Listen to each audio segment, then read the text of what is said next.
Audio Jungle.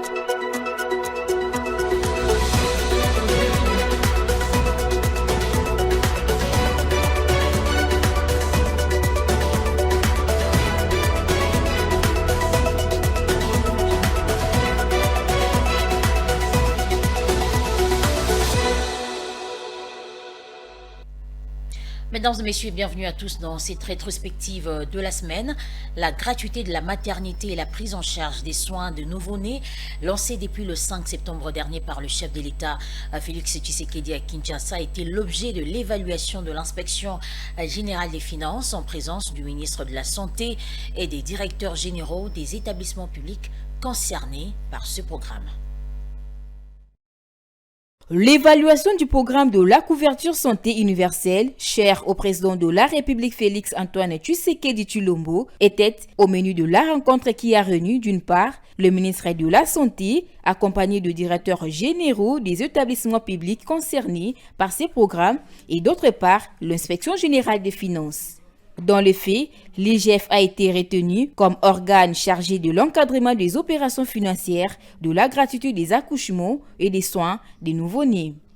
Toutes les parties ont constaté que la gratuité des accouchements évolue très bien car toutes les factures des formations médicales chargées de la prise en charge des accouchements sont honorées par l'État congolais. L'IGF a formulé les recommandations au ministre de la Santé pour pérenniser les financements de ces programmes. Le ministre de la Santé a pour sa part promis de soumettre toutes ces recommandations à l'examen du gouvernement. Restons à l'inspection générale des finances. Sa direction a tenu le 24 novembre dernier à l'amphithéâtre Félix-Antoine Tshisekedi la réunion mensuelle de sensibilisation de tous les inspecteurs des finances à l'éthique, à la probité, à l'intégrité, au dévouement et à la compétence dans l'exécution des missions de la patrouille financière. Regardez. Allure d'une parade militaire face aux inspecteurs de finances. La direction de l'inspection générale des finances a rappelé à tous les inspecteurs les attentes du président de la République sur l'implémentation de la bonne gouvernance dans toutes les structures de l'État et l'appui aux régies financières pour la mobilisation de recettes publiques, principale mission aujourd'hui de l'IGF. À titre de rappel, le bras séculier du président de la République sur la lutte contre la corruption, l'inspection générale des finances surveille depuis le début de l'année 2023 12 entités publiques réparties dans 15 provinces sur le 26 qui compte la République démocratique du Congo. Les missions actuelles de surveillance se passent au niveau de la chaîne de dépenses publiques de la Banque centrale du Congo, de certains gouvernements provinciaux, de la DGDA, de la DGI, des 32 entreprises de l'État concernées par la couverture santé universelle, dans son volet programme de la gratuité de la maternité et de l'accouchement et autres. Après ces échanges, les hommes de la partie financière et de contrôle ont mis désormais le moral au zénith pour affronter avec sérénité les prochaines missions. Et pour clore avec le chapitre IGF, dans un communiqué de presse signé le 24 novembre 2023, l'inspection générale des finances rapporte qu'elle vient de publier les rapports de contrôle des gestions de 2 institutions d'enseignement supérieur dans l'Université pédagogique nationale, où elle note la mégestion et exige la suspension des membres du comité de gestion et leur mise à la disposition de la justice. L'Inspection générale des finances, IGF, a élaboré une note de synthèse consécutive au contrôle de gestion réalisé auprès de l'Université pédagogique nationale.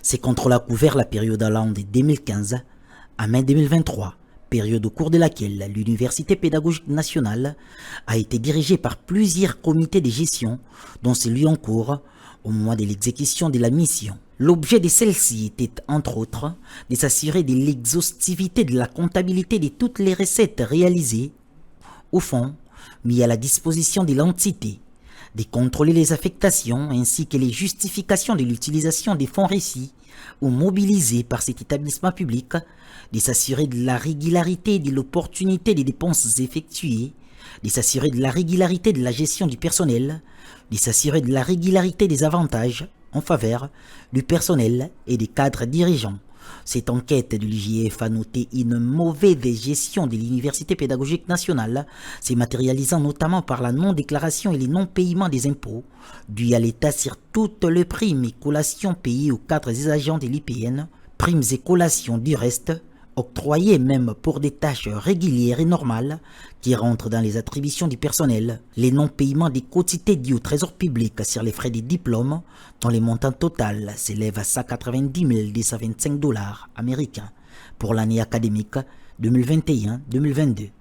La fragmentation de la gestion financière de l'université, caractérisée par la multiplicité des points de perception des frais illégaux, au niveau des facultés et départements, dont la gestion échappe totalement au comité de gestion, ou encore la mise en veilleuse de la direction de l'audit interne, dont les derniers rapports des missions remontent à 2020. La Fédération des entreprises du Congo a élu au cours de l'Assemblée générale ordinaire et élective, tenue le lundi 27 novembre 2023 dans la soirée, son nouveau président, Robert Malumba, pour un mandat de 3 ans en remplacement d'Albert Yuma. Ces assises se sont déroulées à Sultani Hotel et ont réuni plusieurs membres du conseil d'administration de la FEC. C'est dans la salle Suzanne Mouk de l'hôtel Sultani qui s'est tenue cette Assemblée générale ordinaire et élective.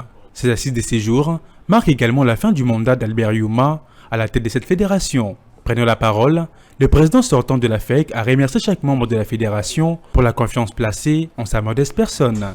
Après ces discours, les membres du conseil d'administration se sont retirés à huis clos pour élire les successeurs d'Albert Yuma, qui vient de passer 17 ans à la tête de la FEC. Après élection, Robert Malumba a obtenu 929 voix sur un total de 2111 membres ayant pris part à ce scrutin. Ému, le nouveau président a exprimé toute sa joie après sa victoire.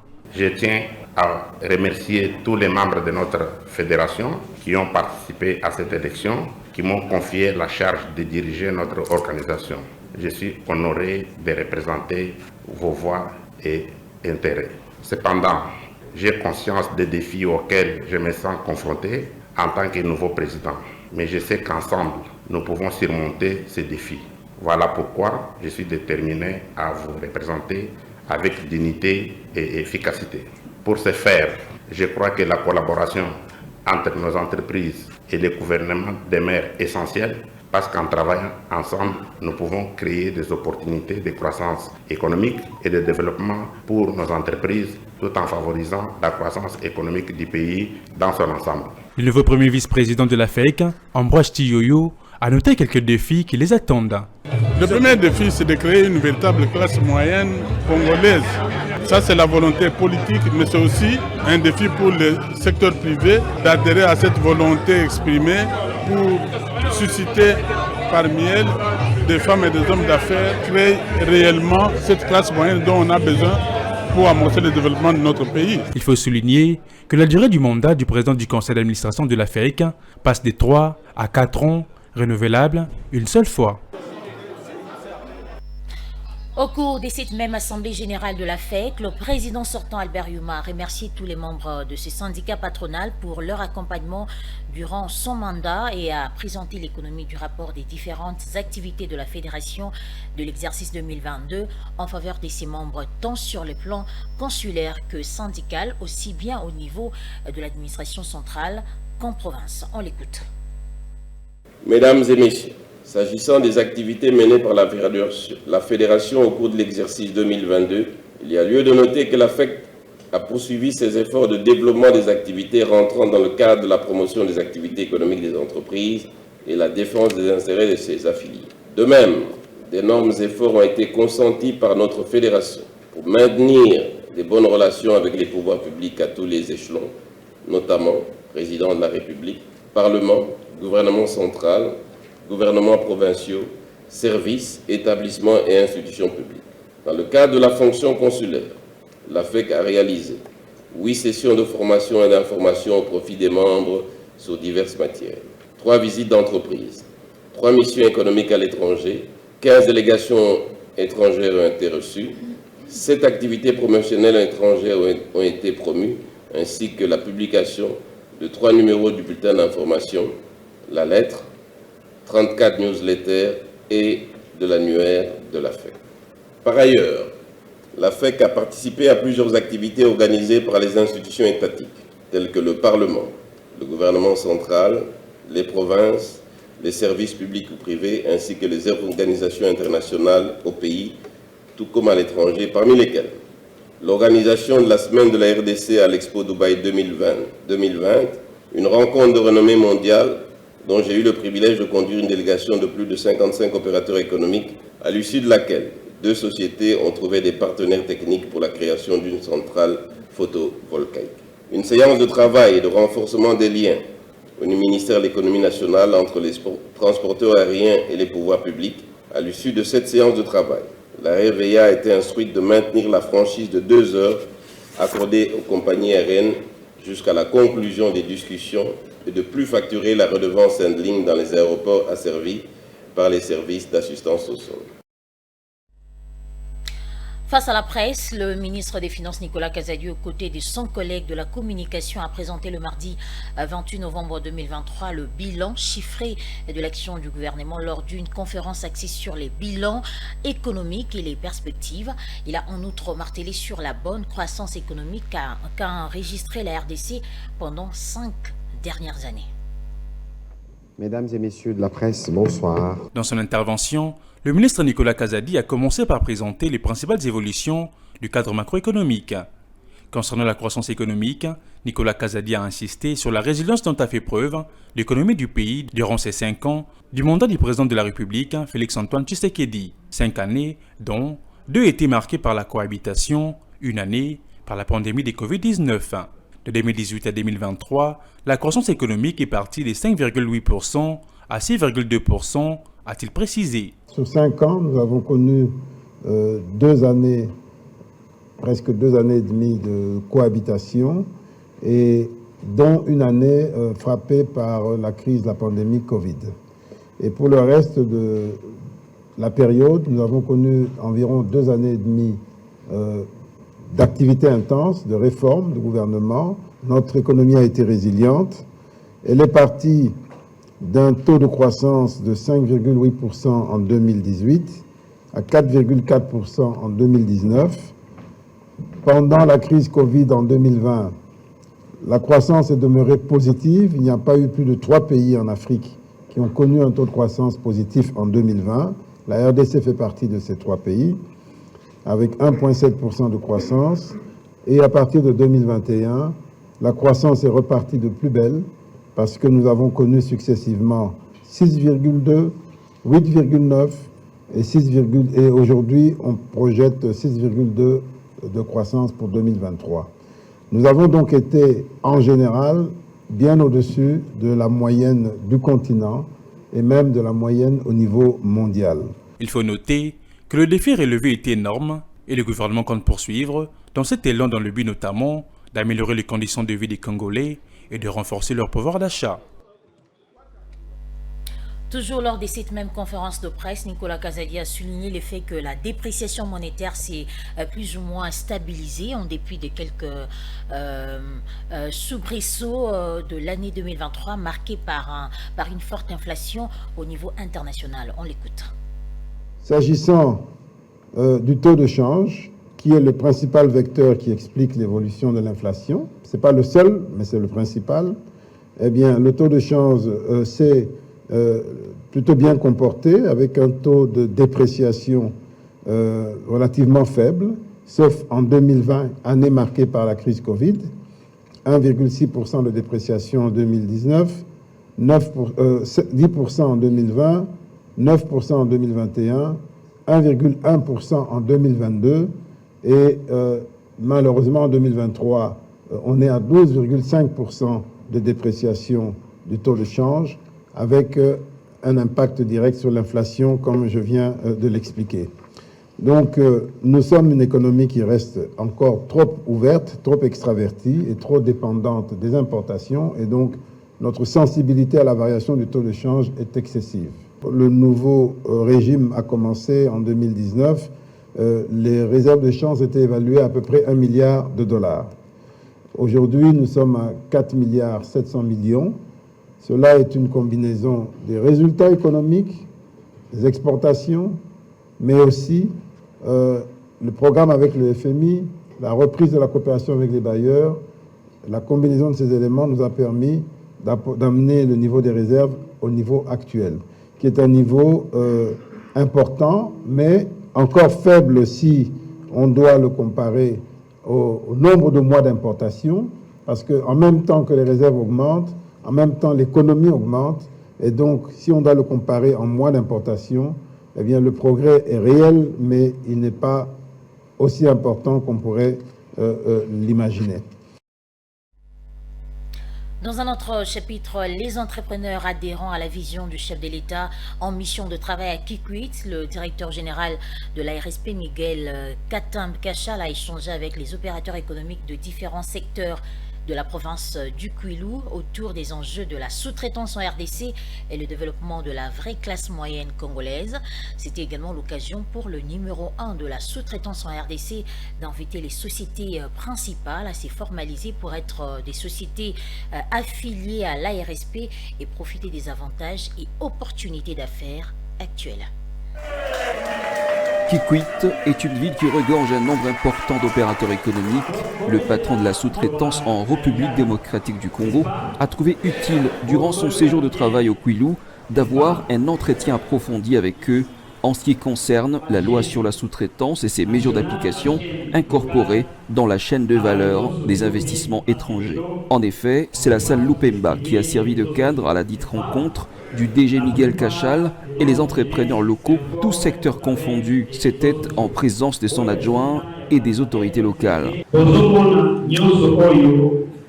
Autorité de régulation de la sous-traitance adopte un rapport sur l'impulsion du président de la République, chef de l'État.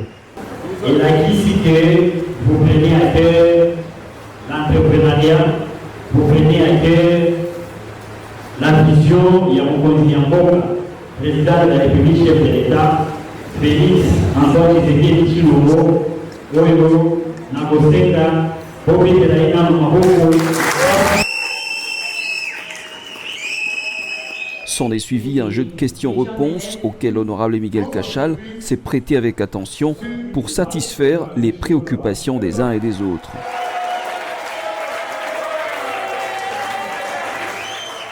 D'ici, le DG de la RSP a été invité à visiter une boulangerie de la place, œuvre d'un entrepreneur de Kikwit.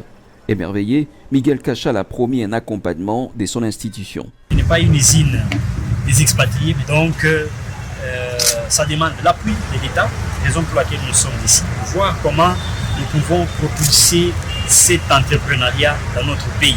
Le message que j'adresse à toute la population congolaise est s'approprier de cette vision du chef de l'État et soutenir le chef de l'État, de continuer à lui faire confiance parce que nous sommes déjà sur la bonne voie.